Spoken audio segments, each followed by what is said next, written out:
სიმართლე გითხრათ, გაერთიანებული სამეფო ჩემთვის იდეალური სახელმწიფოს მოდელი საერთოდ არ არის, მაგრამ ერთი კუთხით ნამდვილად მინდა მას ვსგავდეთ და ეს არის ღირსეულის სიბერე.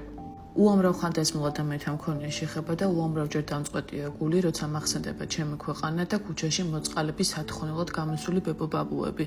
რამე თუ აუტანელია ჩემთვის საქართველოში სწორედ ამასაკის ადამიანების ასეთი ცხოვრება. გაერთიანებულ სამეფოში ყველა იდეალურად არ ცხოვრობს, მაგრამ ყოველ შემთხვევაში ასაკიანი ადამიანები მოწყალების სათხოვნელად ნამდვილად არ დგანან ქუჩაში. გარდა იმისა, რომ სახელმწიფოსგან მიღებული პენსია საკმაოდ მაღალია, ამას ემატება სხვადასხვა ტიპის დახმარება და კერძო პენსიაც. ჯანდაცვის სისტემა თითქმის სრულიად უფასოა, რაც მოიცავს ექიმთან ვიზიტებს, ოპერაციებსა და მედიკამენტებს.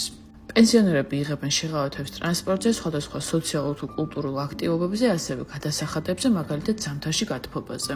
უამრავი ადგილობრივი სათემო ცენტრია, სადაც ხანდაზმულები მოხალისეობენ, მონაწილეობენ სამოგზაურო პროგრამებში და თავს მუდმივად აქტიურად და სოციალურად გრძნობენ. ასე ვიტყოდი, ხანდაზმულები არიან დაფასებულები და დამოუკიდებლები. აი ვიდეოში რო ქალბატონი ნახეთ დასაწყისში, სრულიად მარტო ცხოვრობს, 80 წელს არის გადაცილებული. აკითხავს მომვლელი და იდეალური პირობები აქვს. და რაც უნდა აღინიშნოს, სწორედ საპენსიო ასაკში ძალიან ბევრი მათგანი მოგზაურობს კიდეც. რომ შევაჯამოთ, გაერთიანებულ სამეფოში დიდი ასაკი არ მიიჩნევა რაღაცის დასასრულად, პირიქით ეს ცხოვრების რაღაცა სხვა ეტაპია. შესაძლებელია, ეს ქვეყანა საერთოდ არ არის იდეალური მაგალითი, მაგრამ არის ის, რაც საკუთარი თვალით მინახავს და რაც მაფიქრებინებს, რომ ძალიან ბევრია სამუშაო საქართველოში, რომ ადამიანებმა ღირსეულის სიბერე შეძლონ.